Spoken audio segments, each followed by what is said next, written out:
doing? Not a thing. You know, it's getting me down eating in these hamburger joints. One thing you gotta learn, eat where the truck drivers eat. They know the right spot. Say, I saw a funny thing up the road just now. Good-looking dame sitting in a car all alone. Yeah, what was she doing? That's just it. She wasn't doing nothing, just sitting there. I got a rule about women. If they ain't breaking the law, let them alone.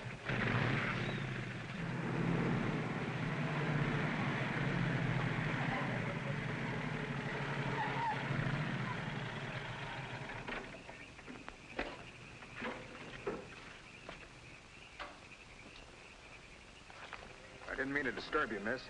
Just wanted to be sure everything was okay. Excuse me, lady, but are you sure you're all right?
How is she?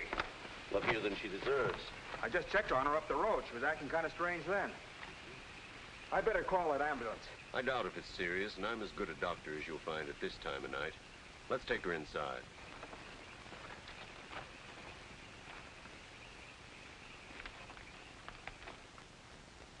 Well, no bones broken. Bruises, that's all. I think you better rest here for the night. I'm a little surprised. You're a beautiful young woman. You've been in an accident. You haven't asked for a mirror. Perhaps that fits with the way you were driving tonight. Perhaps you find the idea of living not very attractive. Is that any of your business, Doctor? As a matter of fact, it is my business. I happen to be a psychiatrist. I don't need a psychiatrist.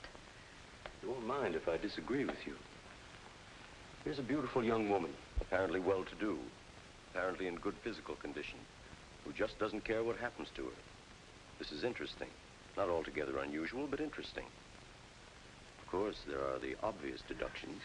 It's my life, Doctor, and I prefer to run it myself. And you don't want anyone to see inside it. Perhaps you don't even want to take a look yourself.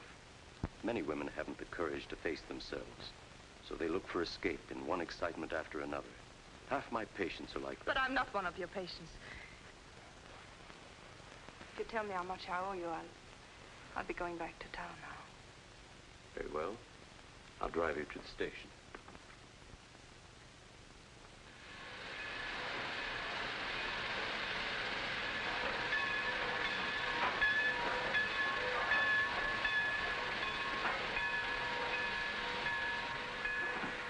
Miss Damien, you're an intelligent woman, not an idiot.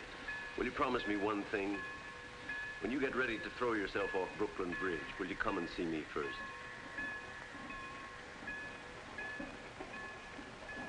Goodbye, Doctor.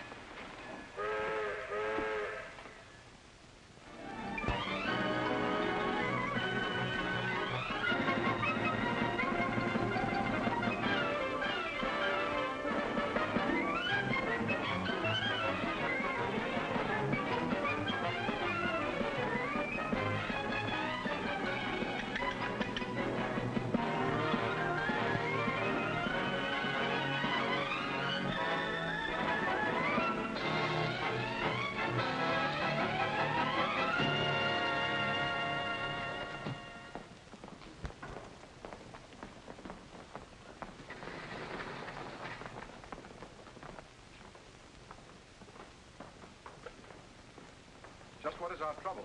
That's what I want to know. Our trouble is Miss Damien.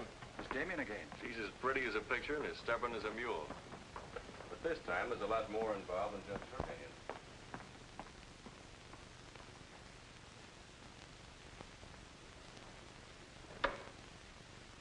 Come in, Miss Damien. We were just ripping you up back a little bit. So I gathered. There's nothing personal. It's about Mr. Cortland. Cortland? Oh, yes. He runs a jewelry store. He owns Cortland and Company. London, Paris, Fifth Avenue. You may remember him as one of our biggest advertisers. Oh, what Shirley wants to say... I know what Shirley wants to say. I always know what Shirley wants to say. He wants to know why I killed the art layout on Mr. Cortland's famous jewels. And I understand the April number goes to press without it. That's right. In the first place, it's no art layout. It's a press agent's dream. But the result is we stand a good chance of losing the Cortland account. Now, am I running my department or am I not? I haven't said anything, Miss Damien. Well, I had a talk with Cortland. He was decidedly acid about it. I'm not interested in Cortland. But if this magazine is going to submit to advertisers' blackmail, I'd like to know about it. Now, please, Miss Damien. If that's the policy, Mr. Cranish, you better get someone else to take my place. Please, Miss Damien, just a moment. Gentlemen, if you don't mind, I'll talk to you later.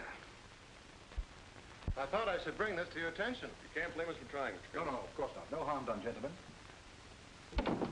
Madeline, you've got yourself all worked up. Come, sit down. I'll get you a drink. No, thanks. I don't want one. No? What is this private blackmail of yours? Threatening to quit in order to win an argument. Oh, I'd just as soon quit. I mean it. Now, tell me, what's happened? You're all wound up. What's bothering Oh, you? nothing's bothering me. You know I don't want you to quit. I won't go into my personal feelings, but you are the best art editor we've ever had. How's the insomnia? Oh, I found some new sleeping pills. Red ones this time. Red pills to put you to sleep. White pills to wake you up. Doesn't sound very sensible, my dear. What are you doing this evening? Dining with Freddie Fancher. Oh, Freddie again. Oh, I couldn't get out of it, Victor. We're using some of his drawings next month. But it'll be the last time, I promise. Madeline, you're a bundle of lies. A very lovely bundle. Beautifully tied together. I'm trying to be honest, but you won't believe me, will you? No, my dear. Because I don't really think you believe yourself.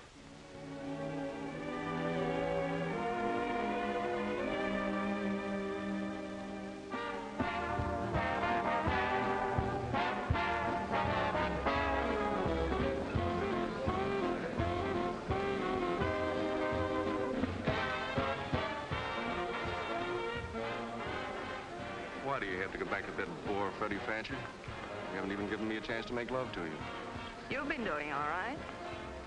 You know something?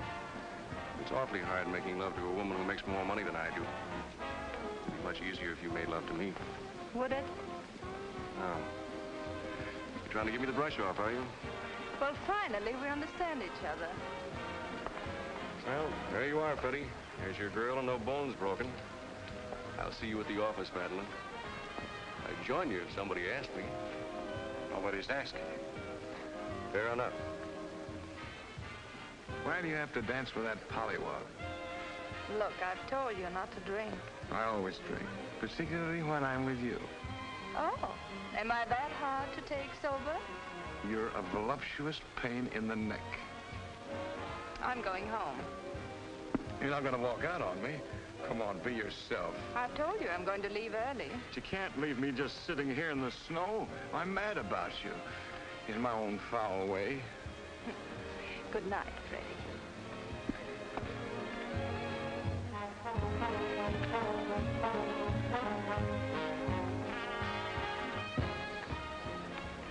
Any chance of getting a cab, Jim? I'll try, Miss Damien. Oh, Miss Damien, here's someone I know you're anxious to meet. Mr. Felix Cortland, one of our most prominent advertisers.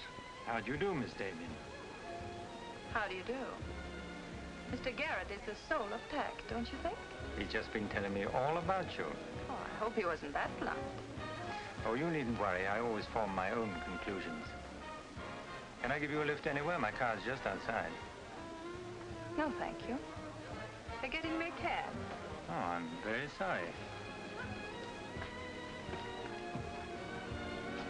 I'm sorry, Miss Damien. There isn't a cab around. Oh, how long do you think it'll be? That's hard to say.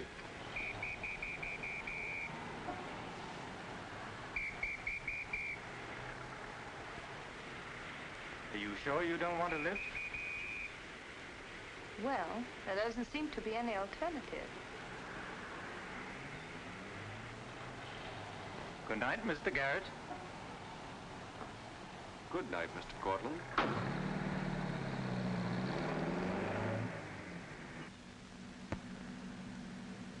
wasn't very polite, was I? Neither was Garrett, for that matter. Oh, he always enjoys uncomfortable situations.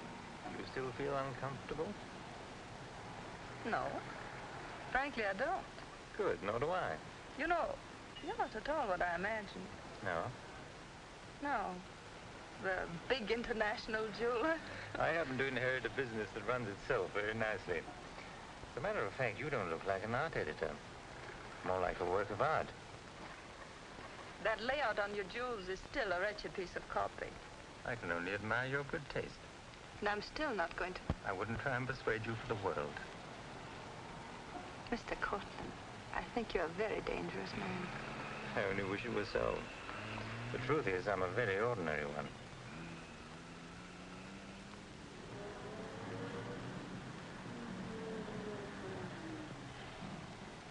Oh, I'm sorry. I forgot to give you my address. It's my fault. I forgot to ask you. Won't you come in for a minute? No, I don't think so. Oh, but you really must see those jewels you've been insulting. They're much handsomer than the photographs. I'll need you in about 15 minutes. But I said I wasn't coming in. Oh, yes, so you did.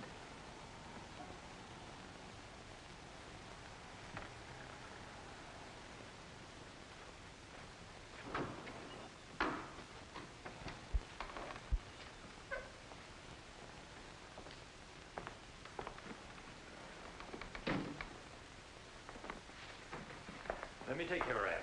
Well, I'm only going to stay a minute here. Of course.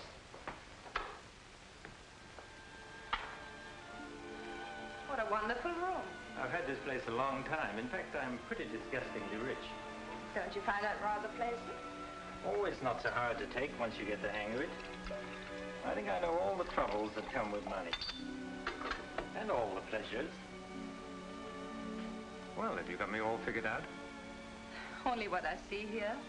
Good books, fine pictures. Wonder if you ever look at them.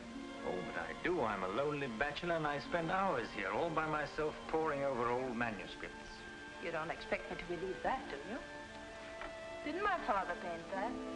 Was Stephen Damien your father? Uh-huh. That's very interesting. Is it? I remember when he came here to paint that picture of my mother. Everybody was fascinated by him, especially Mother. Father ended by chasing him out of the house. I'm afraid that's the way it usually ended. My father was very much in love with life. That's a Hungarian custom, isn't it? Not exclusively Hungarian. Weren't you going to show me your jewels? Oh, yes, of course. I'd quite forgotten. That's the reason we came in here, wasn't it?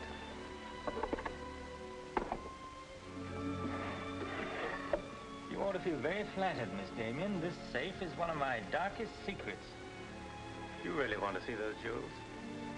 Not particularly. I can't tell a brilliant from a diamond. Not one person in 100 can. But then very few people are intelligent enough to admit it. Thank you. How about another drink? No, thanks.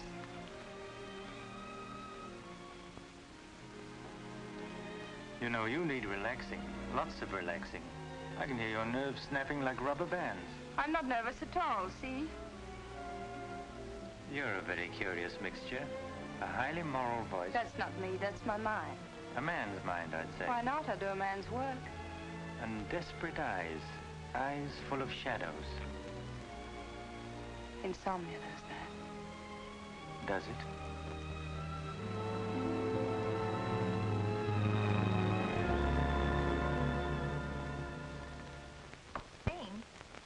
Miss Damien, give you her secretary. Miss Damien's office? No, Mr. Cortland, she's not here yet. Shall I have her call you? Yes, Mr. Cortland. Where's Glamourpuss? She hasn't come in yet.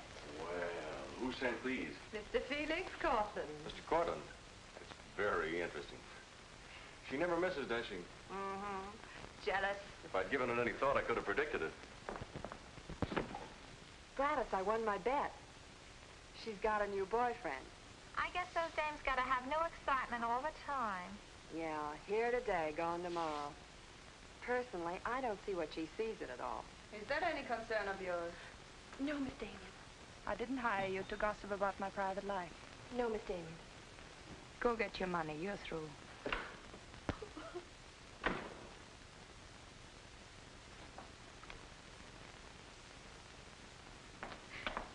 come in yet?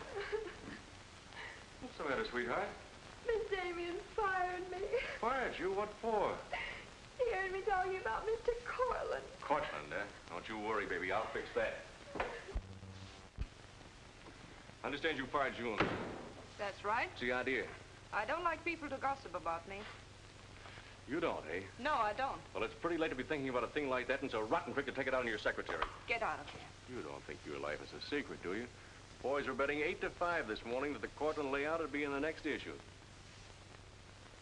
You're disgusting. Madeline, why don't you get wise to yourself? Everybody else is. One romance after another. That's your whole life, and you adore it. Get out.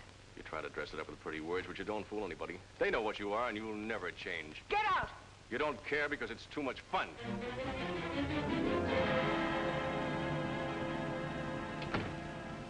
It isn't true. It isn't true. It isn't true.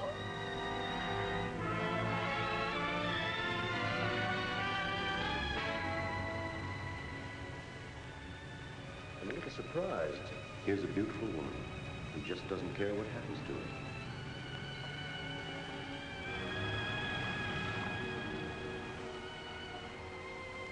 Many women haven't the courage to face themselves, so they look for escape in one excitement after another.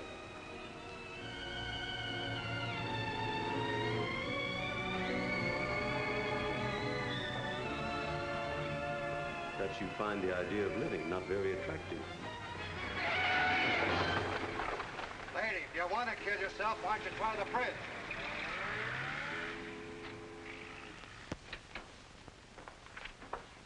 I'm glad I was right. An intelligent woman, not an idiot. Sit down. That's it. Now, if you feel like talking, just go ahead and talk. You're afraid, aren't you? Well, it's our job to find out why. To explore the shadows and throw light on what we find there. Then you'll be able to see yourself clearly and face yourself honestly. When you can do that, you won't be afraid anymore.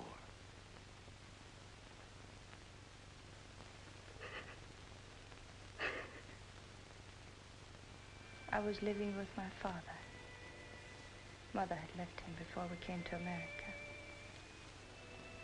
I was 10. And to me, the way he lived seemed romantic and wonderful. He was a successful painter, and women adored him. He went his own way and did what he pleased. Just as you've been trying to do? I suppose so. But why? Did it make him so very happy? Oh, I was certain he was the happiest man in the world. Until he killed himself. And you couldn't understand why he did it. You understand now? I think I do. Did you ever do any painting yourself? I used to. Why'd you give it up? Oh, didn't pay enough. And besides, I didn't want to be like my father. I wanted my own life. And have you been living your own life? Of course I have. The kind of life you really want? I don't know. I don't know. Don't you think you've been hiding from yourself? Did you ever try and discover the person you really were, deep down underneath? I never cared to. I'm not so sure I do now. In that case, I'm afraid I can't help you. But of course, that's entirely up to you. Shall we go on then?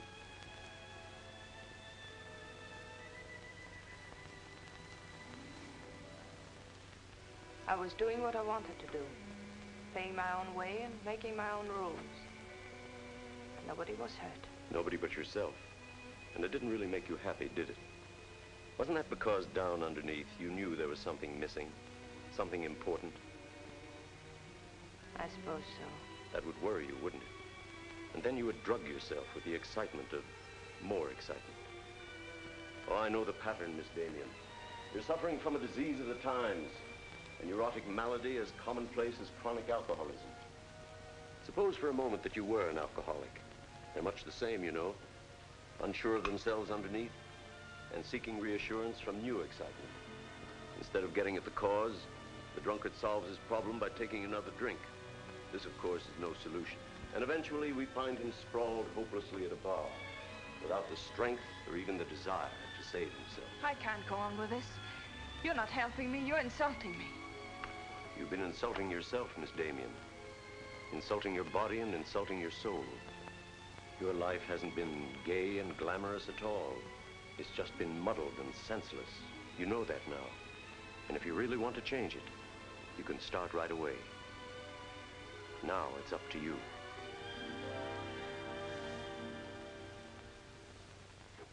You can have my apartment, Ethel. The rent's paid till the end of the month. Darling, I feel like a vulture wheeling over your head.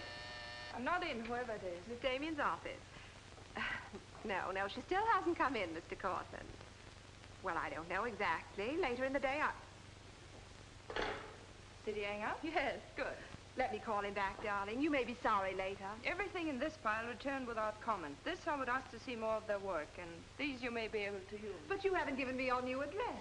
I'm not giving it to anyone. Hello, Madeline. Beautiful, would you mind popping out for a minute? That's just 60 seconds. You better talk fast. Madeline, I'm on a jam. I've got to raise some money. I need about $5,000. What do you expect me to do about it? Well, I thought you might talk to Cortland. I'm sure he'd let you have it if you ask him nicely. You're really quite a rat, aren't you? Look, Madeline, I'm in debt up to here. I only make $100 a week, and you know I can't live on that. $5,000 doesn't mean a thing to Cortland. You better get out of here before I lose my temper. You're forcing me to say things that I don't want to say, but if you're going to act cold and virtuous about it, you'll hear them. Suppose I tell Cranish. Tell him what? About Cortland. You know, you've got a very nice job here, but you won't have it very long if I tell Cranish. I don't want to tell him, but... What's so funny? As a blackmailer, you are pitiful. Go on, tell him. Tell him what a rat I am, and you are, and he is. Go on, use my phone if you want, and my desk, and my office. I'm through with all of them.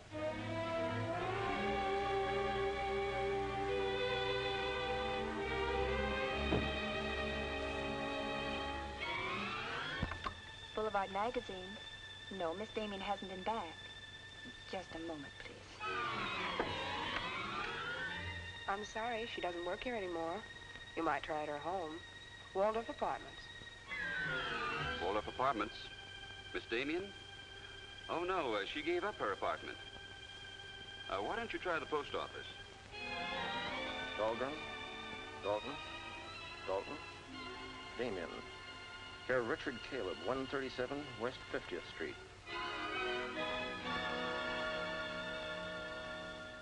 Well, I've nothing to do except that Miss Damien has taken my advice as a doctor. She'd been living in an area of infection, and she's removed herself from it. I take it you consider me part of the general contamination.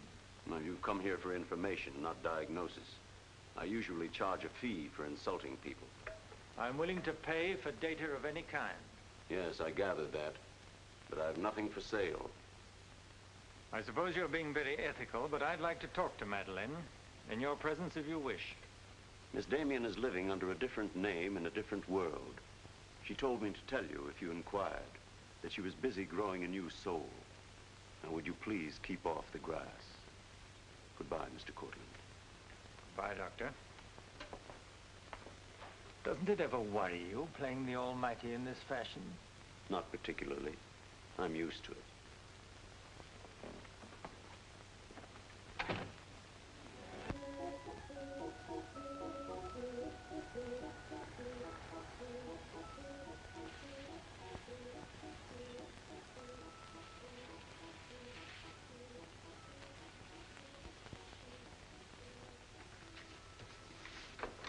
How's it look? It's better than torn wallpaper. So you think I've talent, then? You'll do better after you get the hang of it. I only hope the new tenant will like it. Well, he seems awful particular. He's a floor walker at Macy's. Oh, well, you can always give it back to me. He'll never sell it, you know. Take my advice and try something more cheerful. You know, like flowers and butterflies. I'll do that. Thank you, Mrs. Geiger.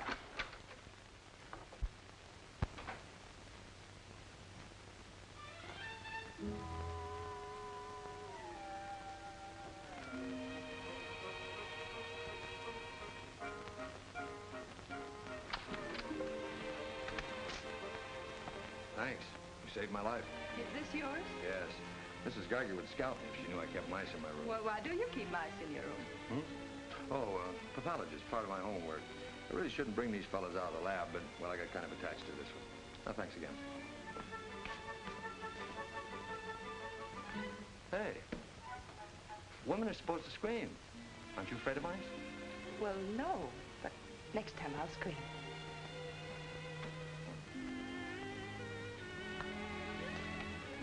Good afternoon, Miss Green. Hello, how's the work going? Oh, all right, I think. Yes.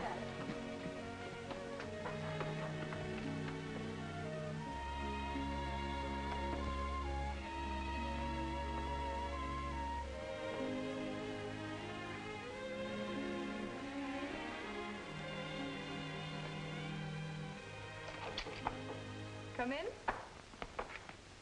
Hello. Hello. Say, you're an artist, aren't you? Well, I don't know.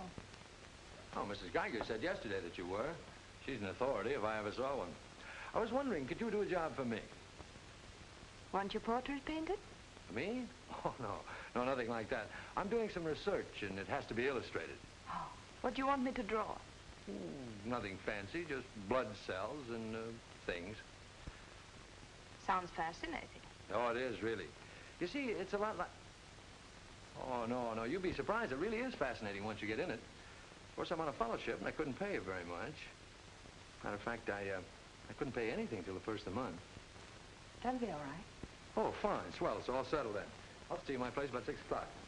Oh, but couldn't I? Oh, sure you can. I just live downstairs. You know, the mousetrap. Oh, by the way, my name is Cousins. Mine is Dixon. Very glad to know you, Miss Dixon.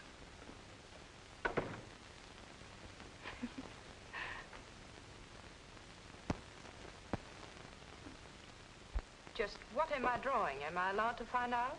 Sure. Selective anti-reticular serum on cell tissue. That's all I wanted to know. Oh, say, that's quite good. I'll take it to the lab with me in the morning. Just about ready for the next one. Do you realize it's 12 o'clock? Oh? I haven't had my dinner yet, and you haven't either. Oh, gosh, I'm sorry, but, well, I got so wound up on this. So did I, but now I'm hungry. Well, tell you what let's do. We'll go out and eat. That's a brilliant idea. I'll get your coat. Do you do this all the time? Only since I got out of the Army. I was lucky to get this job of research. Now I've got to get it finished. Then what? Oh, then I go back to Oregon and become the usual respectable small-town doctor. No mice? No. No mice. Head colds and belly aches. $5 a visit. Maybe you'll like it. You'll get some rest. Oh, I'll get plenty of rest, all right, but I don't think I'll like it. You folks going out this time of night? That's right. We're meeting a few friends at the Busy Bee cafeteria. We don't want to miss the floor show. We'll have to hurry. See that he eats. He hasn't got any more sense than a goose. I'll feed him with a spoon. I got onto it first up in a little town in Germany while I was still in the Army. I'd met a couple of Russian medical officers who were working on anti-reticular, and, well, they were pretty steamed up about it. Pie, sir? No, thanks. We got together the first night over a bottle of vodka. I remember the town was still burning. Well, maybe it was the vodka, but anyhow, we got to talking about anti-reticular, and, well, I guess I got pretty excited. You mean you speak Russian? Over a bottle of vodka, anybody speaks Russian. Care for some coffee? No, thanks, I've milk. Oh, one, please. At any rate, I promised myself that night that just as soon as the war was over, I was going to do a job of this. You haven't stopped to eat ever since. That's an error I'm just about to rectify. $1 even. There you are. Thank you. Thank you. You, sure you've got everything you want? Oh, yes, thanks. You know, I don't think you're much of a doctor. Do you call this a sensible diet? Pancakes and pickles? Well, scientifically, there's two kinds of diets. The kind that doctors prescribe and the stuff they eat themselves. Oh, but you're always in such a rush. You can't make scientific discoveries that way. Sure you can. Take Banning. He saw some flies nibbling at a piece of pancreas. Figured out that there must be sugar in it, and in 1 minute he had the idea for insulin. You know, you're a very lovely girl. You're not being very scientific, Doctor. Oh, but I am. It's the very heart of science. It's the truth. Let's talk about insulin. Insulin.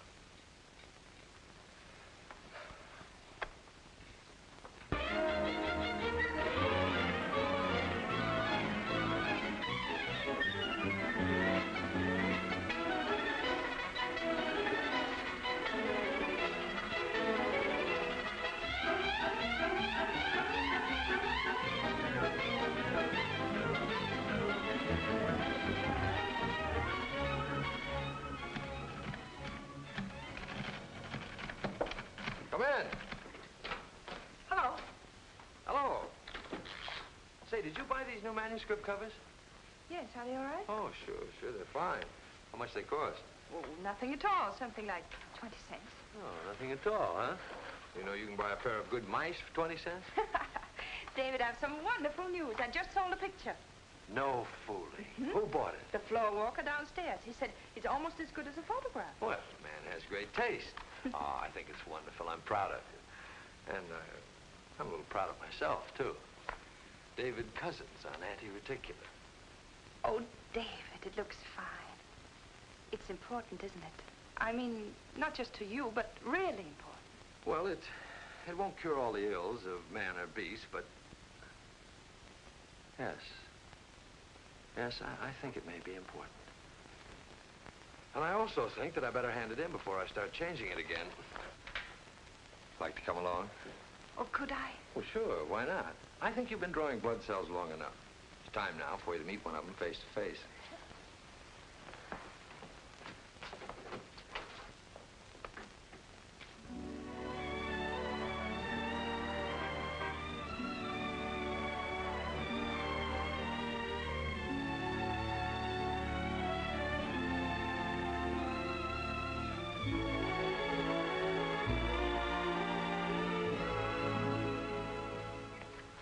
I hope your text is as good as your illustrations.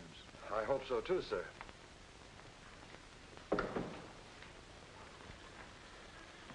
Well, that's that. You didn't tell him they were your drawings, did you? I didn't tell him they weren't. Come on, I'll show you my lab. Coffee. I wouldn't try and drink it if I were you. Assistant pathologist.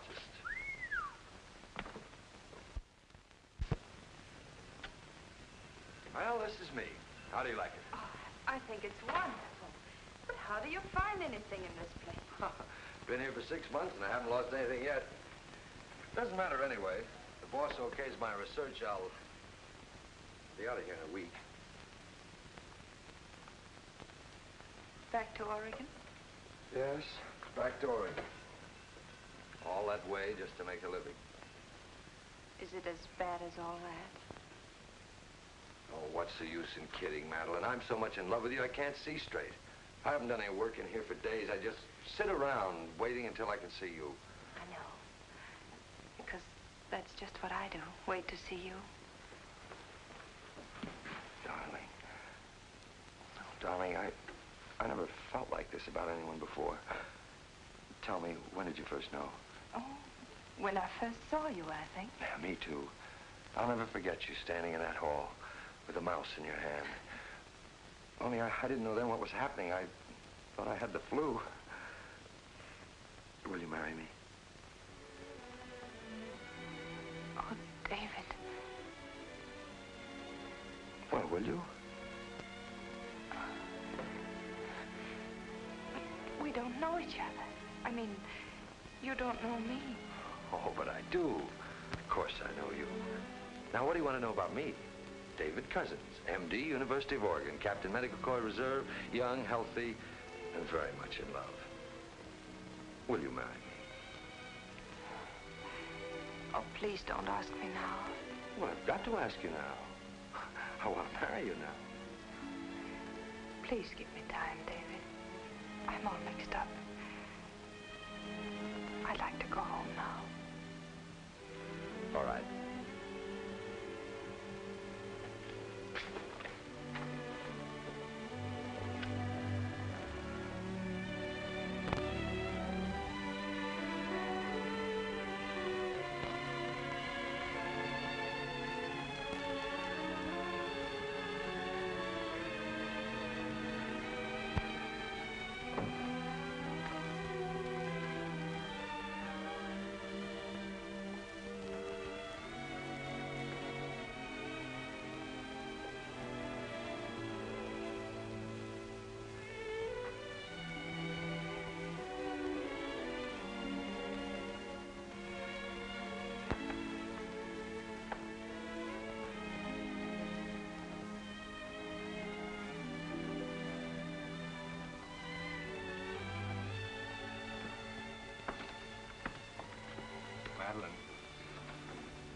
haven't answered a rather important question I asked you. I can't say no, because I wouldn't mean it. Darling.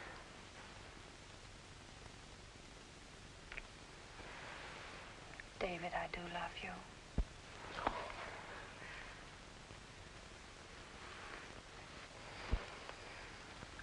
Good night, darling. Good night.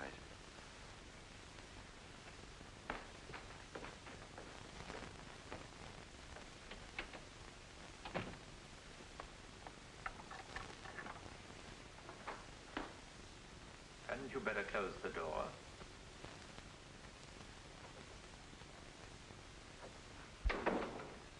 A gentleman I hired provided me with your new address and the proper keys. Suppose someone had seen you. You wouldn't have cared, would you? I didn't think it mattered. You see, I expected to find you wretched and lonely, grappling with your complexes. Rather naive of me. Will you please go? Of course I'll go. But before I do, wouldn't you like to tell me about him? Why? I'm in love. Now, laugh if you want. I don't feel like laughing. I've always wondered if it were possible for people like you and me. And you think you've really got it? Love eternal, the fireside, the slippers, the whole thing? Yes, the whole thing. I'm very glad for you. And I think I'm a little sad for myself. You haven't told him, have you? Told him what? Well, about me, for instance. Why should I tell him? You're absolutely right. You shouldn't. Men prefer to keep their illusions, don't they? Please go. If you ever need me, you'll let me know, won't you? And don't call the past too many names.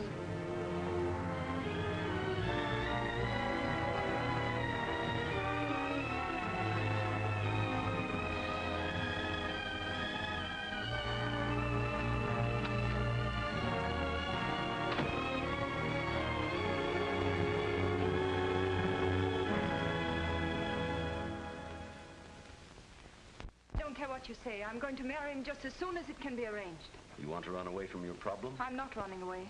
Oh, you know, you're looking for security from someone else instead of building it within yourself. But I love him.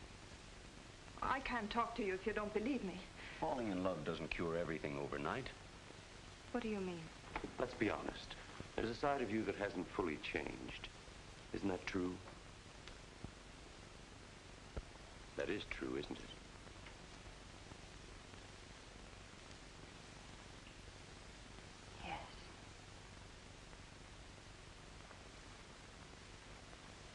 Have you still not told David about yourself? I couldn't tell him. You let him fall in love with an illusion, with someone who doesn't exist. I could never tell him. He might stop loving me. Isn't that a risk you'll have to take? You're being very careless about it. You can't build a lifetime relationship on a lie.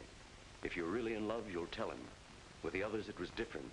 But if you love him... Will you please stop saying if? How many times must I tell you I love him? But real love is a sharing. If you're strong enough to face this yourself, you're strong enough to face it with David. Oh, I can't do it. I can't risk the only happiness I've ever had. That's up to you, Miss Damien.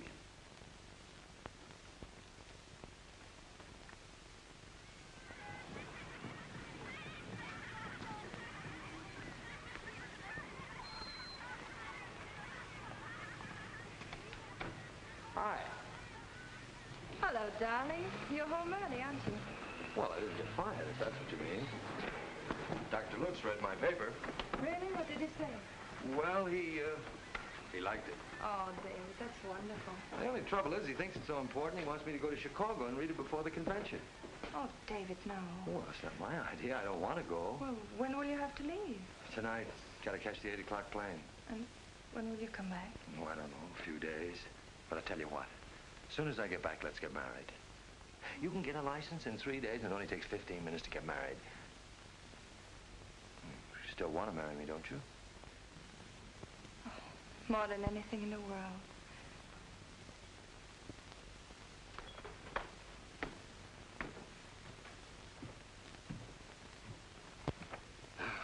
You know, I'm going to feel kind of silly at that convention. Of course, it's a great honor and all that, but you realize that I'll be talking before some of the biggest men in the field?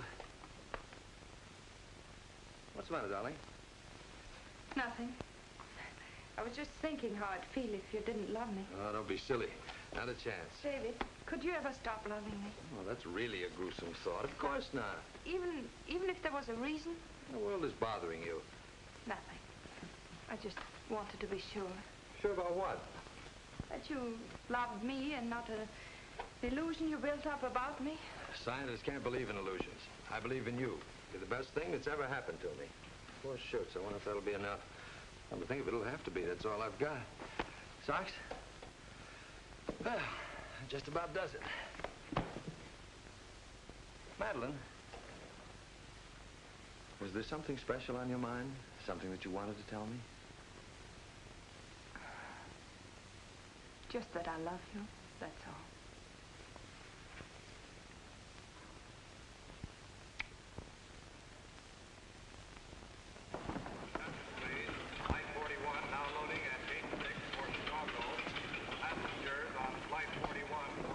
Write me every day? Every day. Hope you miss me. Hope you suffer like a maniac. I will, I promise. Oh, gosh, I hate to leave you. You know, I'm going to be jealous. Jealous of what? Oh, I don't know. Nobody, everybody. Just jealous. Darling, I belong to you, don't you know that? I'm only alive because you love me. We'll be married the minute I get back. Well, look who's here. If it isn't Madeline. How are you? It's been a long time. David, this is Mr. Garrett. I used to work with him on a magazine. Howdy, Garrett. I quit the racket, though. Or perhaps the racket quit me. Garrett's doing some confidential work for me now. How are you, Miss Dixon? This is Mr. Cortland, David. Dr. Cuss is my fiancé. You're a very lucky man, Doctor. I think so. Well, goodbye, Miss Dixon. My congratulations to you both. Oh, thank you. Good night. Good night. I don't believe a minute of it, do you? Garrett, you're a very cynical man. You don't believe in true love. You don't think Madeline does either, do you? I don't know, but I've always been fascinated by miracles.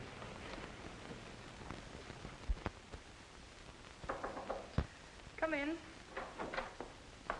Telegram for you, Miss Dixon. I thought I'd bring it up myself. I thought it might be important. The news? He won't be back till Friday. That's men for you. You never can count on them. Oh, I forgot. A doctor somebody called you, said you were to call Miss Ethel Royce. She's been trying to get in touch with you. Friend of yours? Yes. I suppose you got your own reasons, but you ought to get out and see your friends, instead of sitting in this room all day and all night. Thanks, Mrs. Geiger. None of my business, mind you.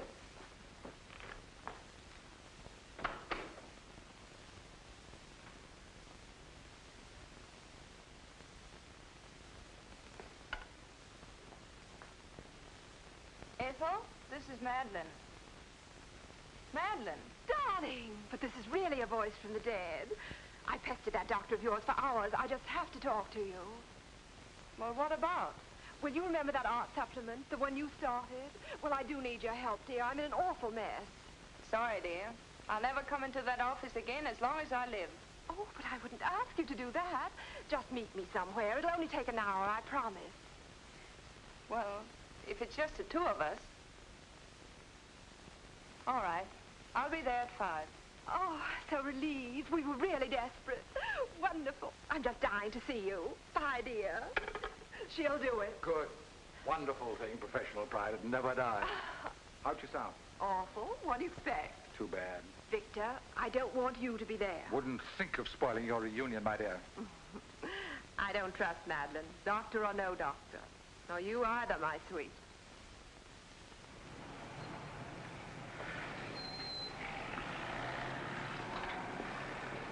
Hello, Miss Damien. Glad to see you back. Glad to see you, Jim.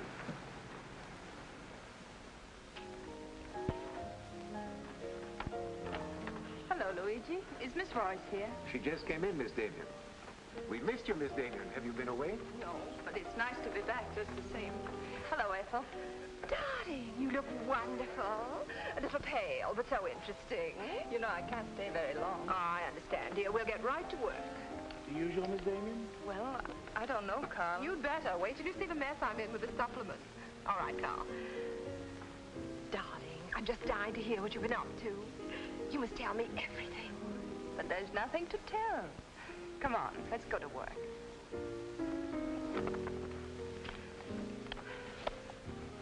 You're just marvelous, my dear. You made the whole project seem utterly simple and practical. Not for me, please. Darling, you used to be able to drink 10 in a row. I'm out of training. No one would know it, my dear. You seem just like the old Madeleine again. It's the surroundings. What do you say we have dinner and go to a show? No, really, I've got to stagger home. Madeline, my dear, this is a surprise. Victor, hello. What good fortune running into you like this? Do you mind? Don't let us fool you, Madeline. You heard me making the date with you. It's true, but I'll deny it. Frankly, I wanted to have a look at you. You look very dashing for a hermit. Thank you. We've all missed you desperately, haven't we, Ethel? As though our little hearts would break. What about a drink with your old boss? Please. 3, whatever it is. I've got all the data we need on the supplement. Good. What about the data on Madeline? No data. Now, if you'll excuse me, I You really can't go now. Look who you'll run into. He's seen you. Mr. Garrett no longer graces our staff. What happened? He got to be utterly gritty. Say nothing of a slight discrepancy in his accounts. Mr. Garrett believes that the world owes him a gay life, no matter who pays for it. Well, hello, stranger. How are you? Wonderful. Nobody here seems particularly glad to see me. Should we be? Oh, well, it's been nice knowing you. There goes one reason for my ivory tower. One? Darling, I'm constantly running into men who adore you. Slews of them. Hated them all. I know what you're thinking. I had an odd way of expressing my distaste. Not odd, darling. Shall we say just, moody? Well, here's to memory.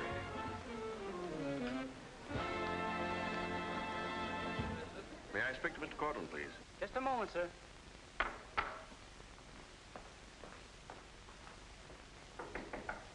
Just a minute.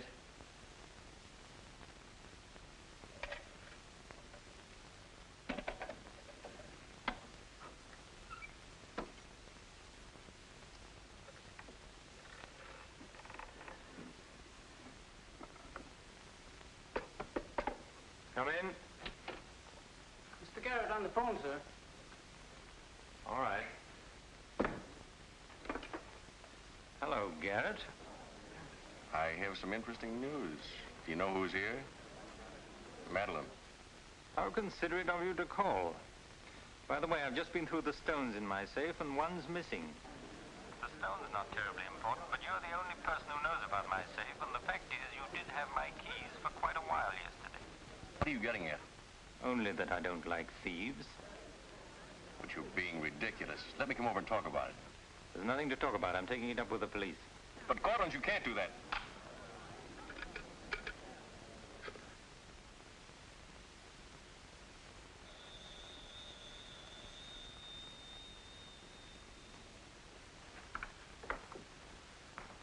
Mr. Garrett again, sir. Tell him I've gone out. I'm sorry, Mr. Cortland has just left.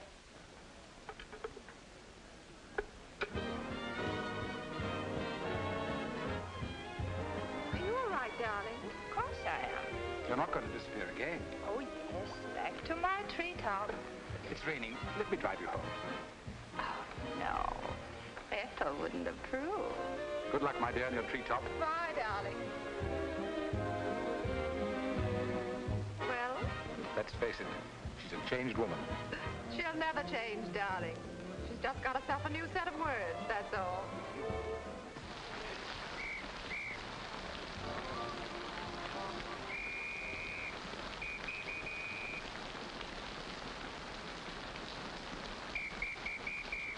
Madeline. Hop in. No, thanks. I'm waiting for a cab. Don't be silly. There are no cabs. You'll get drenched. Please. I'll drop you off. I'm going home alone. Come on, in you get.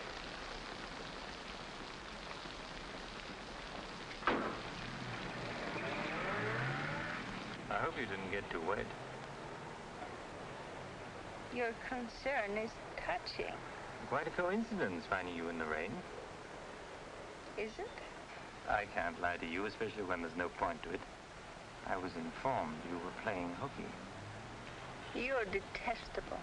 I'm really not detestable at all. I happen to be very fond of beauty, which shouldn't be a crime in your eyes. Please, no debates.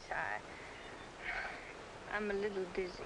A good dinner will soon take care of that. Why do you always hound me? You know I despise you and everything you stand for. There's always a chance I may be able to improve your opinion and your manners. I'm sleepy. You know you're very lovely. Please don't bother. I'm not listening.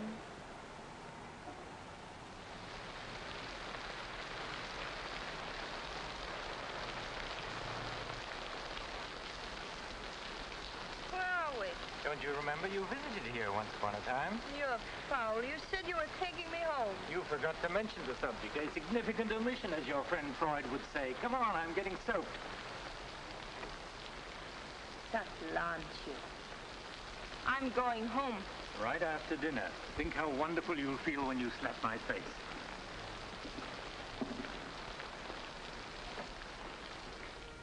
That'll take the chill out of your bones, and maybe even your heart. Still cold? Oh, no. It's quite warm in here. Cigarette? Thanks. Very warm. Light? No, I'm not really detestable, am I? No. I am. Why? Because I ought to go home. In this rain, you mustn't even think of it. You see, you are detestable. And you've been very annoying for months. Madeleine, we belong together. You know that. No, I don't know that. Of course you do. We feel the same way about life. You're not making sense, Mr. Cortland. Why make sense? Doesn't this make more sense than talking and lying? No sense at all. Then what would you call it, darling? Stupid. Madeleine, you're wonderful. Stupid. You're sweeter than ever. I'd better see who it is.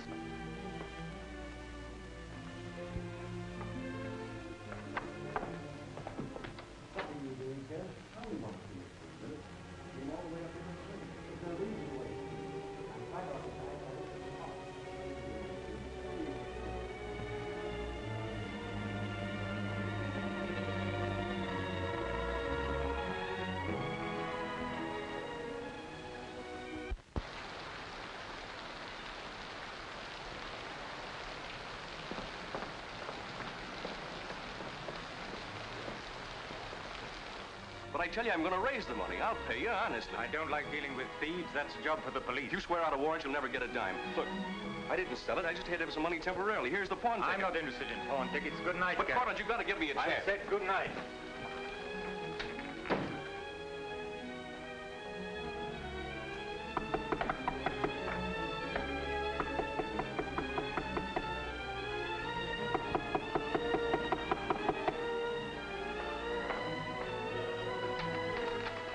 Let me talk to you. Let me explain this. You stupid fool.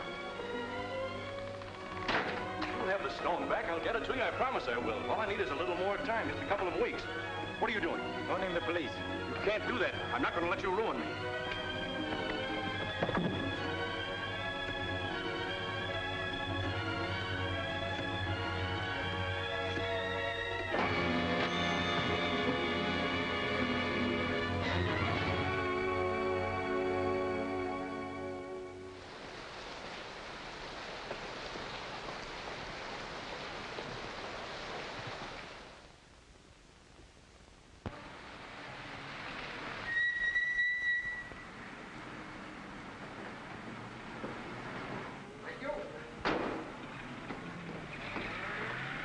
Very lovely this morning, Mrs. Geiger. You wasn't expected back until Friday. That's what I like. A cheery welcome home. Miss Dixon upstairs? I haven't seen her this morning. Who is it?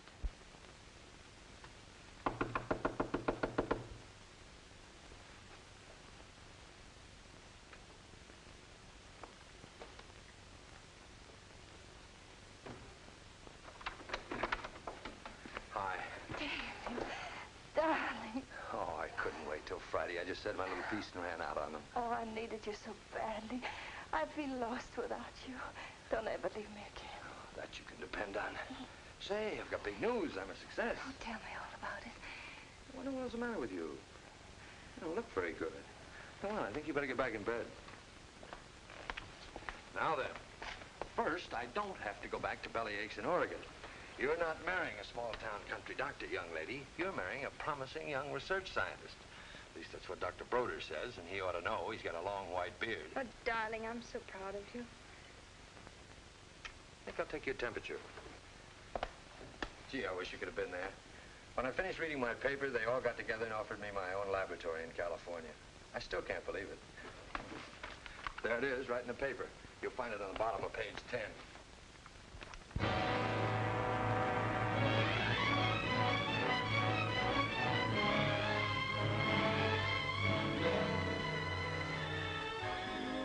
He makes you feel that you're really important. You know what he said to...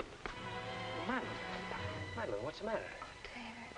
Oh, darling, you're cold as ice. You've got a chill. You stay right here. I'll be back in a minute. Oh, don't go. Don't leave me. I'll only be a second. I want to get a hot water bottle and some more blankets.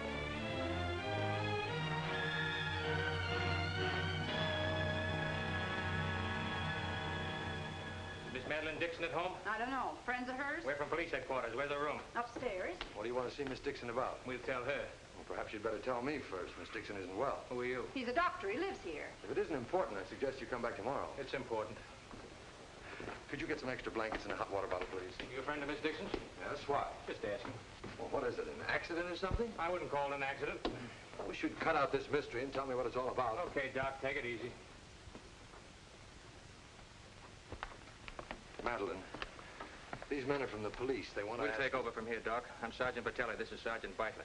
You're a friend of Felix Cortland's, weren't you? Matter of fact, you were with him last night. No, I wasn't. Did you see Mr. Cortland any time yesterday? No, I didn't. Now, look, Miss Damien, we wouldn't be here asking questions unless we already knew most of the answers. Oh, wait a minute. Her name's not Damien. I think you've got the wrong party. I think maybe you've got the wrong party, Doc.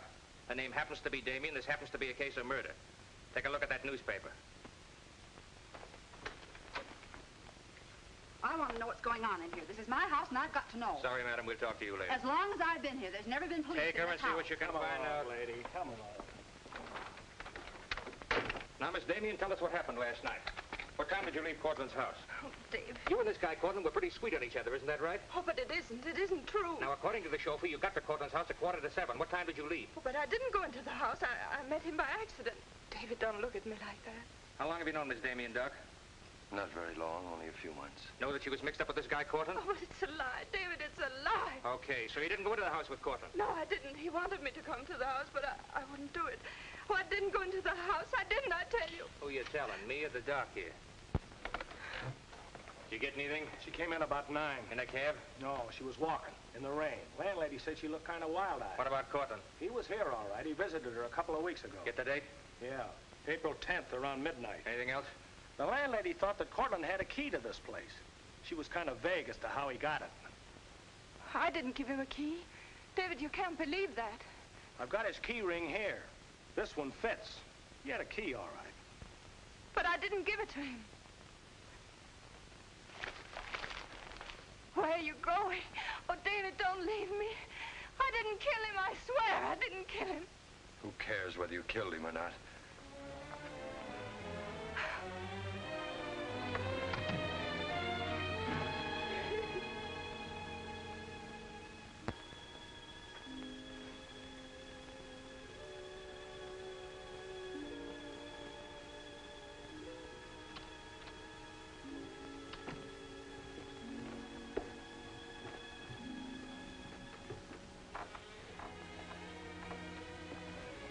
Could I see him for just a minute? Well, it isn't regulations. Okay, 60 seconds. David, please listen to me. You lied to me. You've always lied to me. But I'm not lying now. I didn't want to go with him. He said he'd drive me home. And he made love to you, didn't he? Oh, don't deny it. Of course he made love to you. He had a key to your room. I should have told you many things. I tried to, but I just couldn't. If this thing were so innocent, you would have told me. When I said I was in love with you. When I asked you to marry me.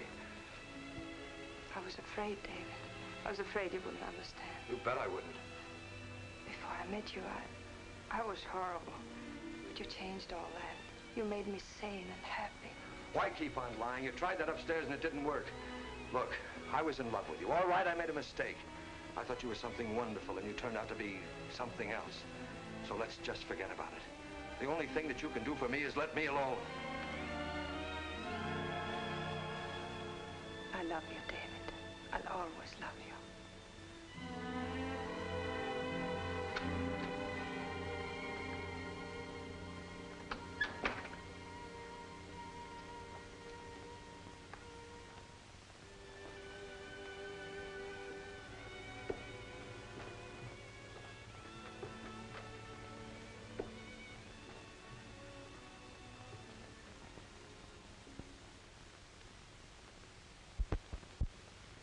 So, ladies and gentlemen of the jury, the prosecution will prove beyond a shadow of a doubt that Madeline Damien is guilty of the premeditated murder of Felix Cortland. We will prove that she was in his apartment the night he was murdered. We will prove that her fingerprints are on the table lighter with which he was murdered. And we will prove further that she had a motive for the murder. For after all, this is a very simple story. To one man, Dr. Cousins, she was a pure and noble woman. To the other, Felix Cortland, an irresponsible light of love. Too self-indulgent to be faithful to the man she wanted to marry. Too weak and lacking in character to break with Cortland. Her twisted soul was bent on a heartless deceit. To make one man believe what all others knew to be a lie.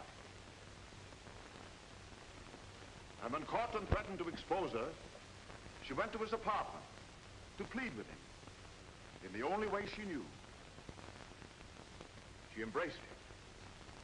She made love to him. And when, in spite of that, he threatened to expose the lie that she was living, she silenced him forever. Ladies and gentlemen of the jury, the state asks you to find Madeline Damien guilty. Guilty of murder in the first degree. On the night Mr. Cortland called on the defendant, did you let him into her apartment? I certainly did not. How did he get in then? He must have had a key of his own. The key of his own? Where was the defendant when he arrived? Out with the doctor, I suppose, pulling the wool over his eyes.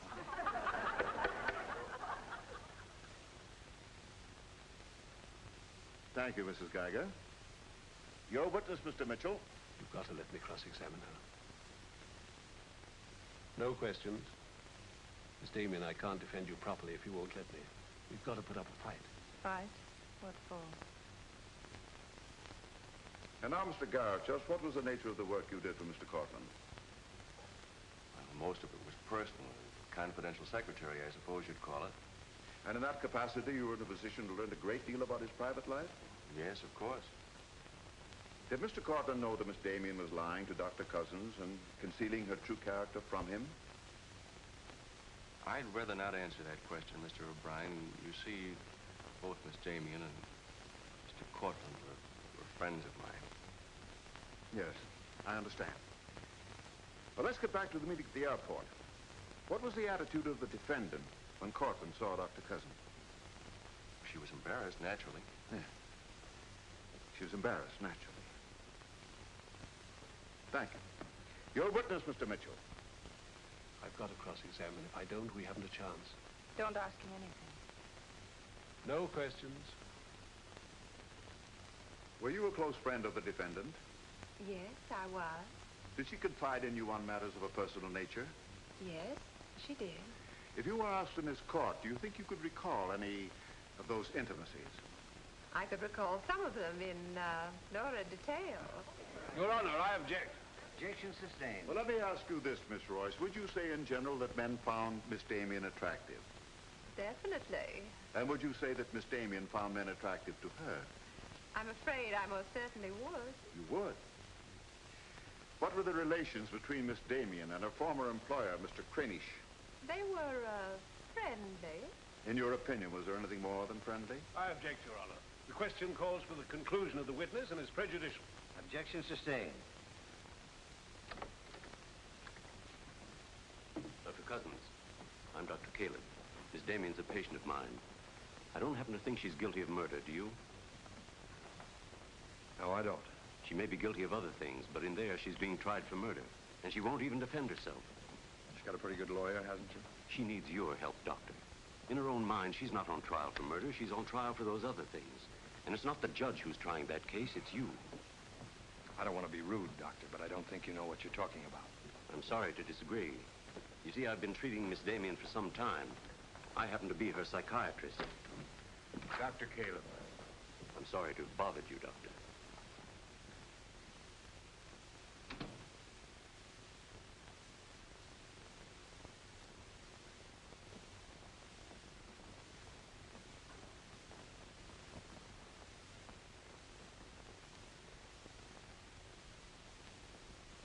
Your name, please? Richard Caleb. You're a psychiatrist? I am. Miss Damien came to you as a patient? Yes. Did she come of her own free will? Yes, of course. Isn't it true, Doctor, that people do not go to a psychiatrist unless they consider themselves, well, shall we say, not well balanced? In general, that's correct. As a matter of fact, wasn't Miss Damien on the verge of committing suicide when she made her first visit to you? Your Honor, I object. Well, no matter. We'll prove that by other witnesses. However, is it not true that people who come to you as patients come with problems? Objection. Objection overruled. Well, Doctor? There'd be no point in their coming to me if they didn't have problems. So the defendant came to you with a problem. Do you mind telling us, Doctor, in your opinion, just what was Miss Damien's problem? That is a confidential matter between doctor and patient. I'm afraid I can't discuss it. Well, during the course of your treatment of Miss Damien, did you ever discuss her relationship with Dr. David Cousins? Yes, we did. Well, bearing in mind the fact that she's engaged to be married to Dr. Cousins, do you think she was as frank with him as she should have been? As a matter of fact, I urged her to tell him everything. And did she? Not to my knowledge. Well, why not, Doctor? Why didn't she? I'm afraid you'll have to ask Miss Damien about that. Did you ever meet Dr. Cousins? Yes, just a few minutes ago. Well, I'm sure you found him a reasonable, intelligent young man, and yet the defendant refused to confide in him. Having met Dr. Cousins, I think I can see why Miss Damien hesitated to confide in him. Do you mind telling us why? It's my impression that Dr. Cousins hasn't the capacity, either emotionally or intellectually, to understand a problem like Miss Damien's.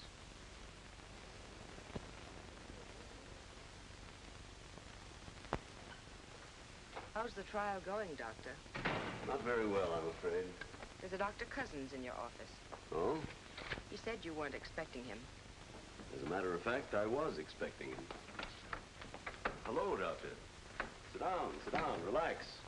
Tell me, is this a professional or a social call? Dr. Caleb, you said some pretty rough things about me this afternoon. Yes, I did, didn't I? I think I'm entitled to an explanation. So do I. As a matter of fact, I'm very glad you came over. I wanted to talk to you about Miss Damien. I'm not interested in Miss Damien. I'm glad to see you're still in love with her. And I'm not in love with her. All the better. Then we can approach the subject of Miss Damien as one scientist to another. You see, I'm interested in Miss Damien because she's a patient of mine. I believe I was well on the way to solving her problem. It would be most distressing to me if she were to die now for a crime she didn't commit. It would be as though you had lost one of your white mice, one that you had just inoculated. What's all this got to do with me? Only this, that when you testify tomorrow, you'll be asked to tell the truth. The whole truth. The whole truth about a human soul is a complicated proposition. Now, I'm not going to tell you anything about Miss Damien that you haven't already heard. But isn't it possible that you've picked up a few stray facts and added them up to a conclusion that's entirely wrong?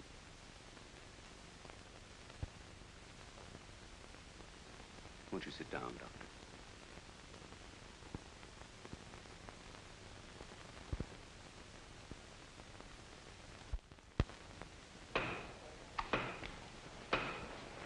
Hear ye, hear ye, hear ye. The court is now on stage. Call your next witness, Mr. O'Brien. Dr. Cousins, please. This will be their last witness. You've got to let me put you on the stand. I tell you quite frankly, Miss Damien, if you won't testify, you haven't got a chance. Raise your right hand. You solemnly swear to tell the truth and the whole truth, nothing but the truth, so help you God? I do. Please be seated. Your name, please. David Cousins. Under what name did you know the defendant? Madeline Dixon. Did she ever tell you her true name? No, sir. Did she ever lie to you about her identity? Yes, sir. How long did she continue to lie to you? Till the morning the police came. Did she ever tell you about her relations with Cortland? No, she didn't. You proposed marriage to the defendant and she accepted you? Yes, sir. And still she didn't tell you about Cortland? No, sir. When did you first know of the true relationship between them? Same morning, the morning the police came. Oh, I see. Then from the moment you met her until the day she was taken into custody, you didn't know the truth about her character. I object, Your Honor. Mr. O'Brien, haven't you covered your point? Well, Your Honor, I'm merely trying to clarify for the jury the true nature of the defendant's motive. Proceed. Thank you. One more question, Dr. Cousins. If you had known the truth, would it have affected your love for the defendant? Your Honor, I must protest. Let him answer. Objection withdrawn. And now, Dr. Cousins, if you had known the truth, would it have affected your love for the defendant?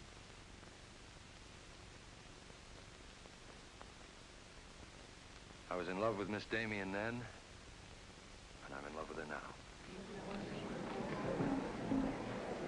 Your witness, Mitchell. No questions.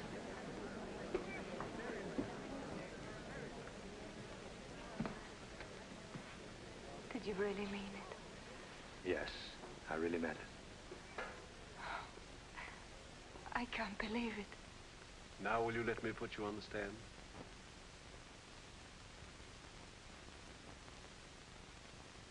You admit you went to Cortland's apartment that night? Yes. He made love to you? Yes. Did you have any conversations about Dr. Cousins? No. Positive? Yes, I am. But tell me, Miss Damien, were you in love with Felix Cortland? No, I wasn't. Were you in love with Dr. Cousins? Yes. Oh. But you went to Cortland's apartment nevertheless. Yes, I told you that. You were in love with one man, yet you chose to visit the apartment of a man you didn't love. Did you go of your own free will? Yes. Mr. Cortland didn't force you or threaten you? No. Then why did you visit him? I don't know. I made a mistake. You made a mistake. As you've told us on several occasions that you and Mr. Cortland were interrupted by a mysterious intruder, can you tell this jury anything definite about that person? Anything at all? No, I didn't see him. You didn't see him? I only heard his voice. You seem very certain it was a man. It was a man. What did he say? Well, I don't know. They were talking in the hall. I couldn't tell what they were saying. Yes, you heard a voice. You're willing to swear it was a man, and you couldn't hear what he said. Now, what sort of a person do you think would be calling at that time of night? A bill collector? A man selling magazines? Or perhaps even a burglar? Why not a burglar? Mr. Cortland was a very wealthy man. He must have been a very timid burglar because nothing was stolen. Of course, you realize that Mr. Cortland kept his jewels in a vault at the store? Not all of them. He kept some at home in his safe. Safe? What safe? The one in his living room? You didn't by any chance see that safe, did you, Miss Damien? Yes, I did. The court, please. This is the first we've heard about a safe. I asked for a recess to examine the apartment. Well, Your Honor, we've been all over the apartment. But if there is a safe and if it has been robbed... Gentlemen, court is adjourned until tomorrow morning. I suggest the district attorney, the attorney for the defendant, examine the apartment together.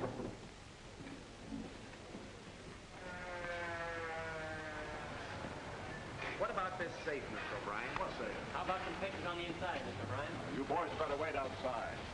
I may have a statement for you when I come out. Mr. O'Brien. Huh?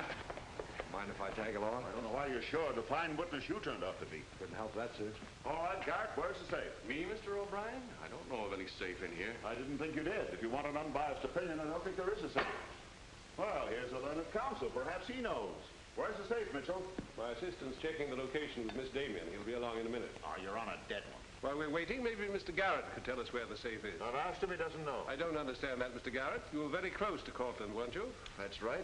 I'm sure if there was a safe in here, I would have known about it. At least I would have seen a key to it. The answer's very simple. There is no safe. What did you find out? I got the dope on him, Mr. Mitchell. Splendid. It's over here in this bookcase. You were wrong for once, Mr. O'Brien. Could be. What do you know about that? Have you got Cortland's keys? There they are. Thank you. That looks to me very much like a safe, Mr. O'Brien. Yes, it does, doesn't it? But not like a safe that's ever been robbed. I don't think a good burglar would leave those behind. Well, I guess we're right back where we started from. Well, I've seen all I want. How about you, Mitchell? You win this round. Lock it up, sir. Yes, sir. See you in court, gentlemen. Can I give you a lift, Doctor? No, thanks. Sergeant, I have some papers here, Mr. Cortland, I'd like to put in order. Do you mind if I stay? It's all right with me. We're finished with the place. Thank you very much. Anything I can do for you, Doctor? Oh, I was just curious about something. I've never seen a safe like that before. One that operated with a key. Come to think about it, I guess I haven't either. Normal assumption about a safe is that the lock works on a combination. Yes, I guess most of them do. I was wondering how you knew that this one worked with a key. You said you'd never seen the key to it. Did I say that? Uh-huh. I guess I must have said something I didn't mean. Oh, I see. There could be another explanation. Really? Yes. That you were lying when you said you'd never seen the safe before. You're not serious, are you, Doc? I'm a scientist, Mr. Garrett. When we get hold of an odd fact, we consider every possible explanation. We make some of our most important discoveries that way. Well, it must be fascinating work. Yes, it is. Suppose I had known about that safe, which I didn't. What would that prove? Frankly, nothing. But it does suggest a theory. You were very close to Cortland. You knew about the safe. Maybe the safe was robbed. Perhaps he found out about it. He was quarreling with a man in the hall the night he was killed. Maybe that man was you. That's a very interesting theory. Yes, isn't it? Well, as I said, I'm a scientist. When we hit on a theory like that, the next thing we do is to test it. That's all I'm doing. I see. Then you won't mind having a little talk with the police? No, why should I? Fingerprints. But then, of course, if you've never seen the safe before, you won't mind them checking it for yours. Oh, certainly not.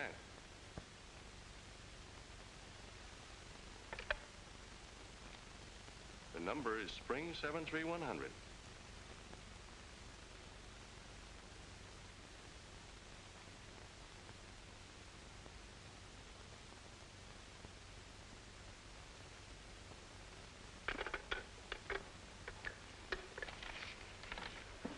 Okay, Doc. No hard feelings. Don't you think this sort of thing is rather out of your line, though? I guess maybe you're right. Bye, Doctor. Goodbye.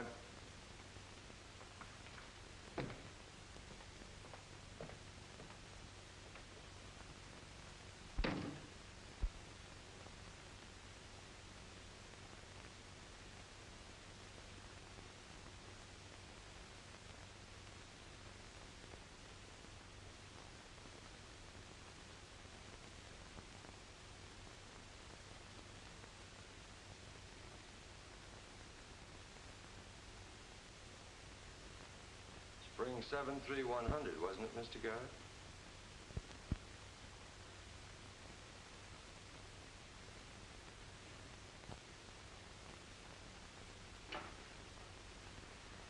I guess maybe I underestimated you, Doctor.